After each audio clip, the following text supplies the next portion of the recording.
Welcome back to my mini vlog. तर आज आहे माझ्या मिस्टरांचा वाढदिवस आणि काल आम्ही रात्री सेलिब्रेशन करणार होतो 12 वाजता, पण ते काही शक्य झालं नाही.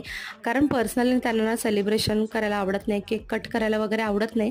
पण आम्ही खूप जबरदस्ती केली. त्यानंतर मग संध्याकाळी आम्ही ना बाहेर आलो इव्हनिंगला. म्हटलं छान डिनर करूया आणि छोटंसं सेलिब्रेशनसुद्धा करूया. तर हा केक त्यांच्या भावाने आणला होता आणि तो कट केला आम्ही मस्त इथे. आणि इथे बघू शकता तुम्ही आम्ही कुठल्या ठिकाणी आहोत. बरेच जण मुंबईमधले या प्लेसवर नक्कीच व्हिजिट केली असेल आणि समुद्रकिनाऱ्याला लागूनच ही प्लेस आहे. खूप छान डिनर इथे आम्ही एन्जॉय केलं, छोटंसं सेलिब्रेशन केलं. छोटंसं काय म्हणेन ना, टाईम स्पेंड तुम्ही इथे करू शकता. म्हणजे जर तुम्हाला ना हॉटेलमध्ये वगैरे जायचं नसेल तर या ठिकाणी तुम्ही नक्की व्हिजिट करू शकता. त्यानंतर मग आम्ही गेलो माटुंग्याला. मस्त मकाई पान घेतलं आणि ते सुद्धा एन्जॉय केलं. बऱ्याच जणांना माहिती असेल माटुंग्याचं मकाई पान किती फेमस आहे.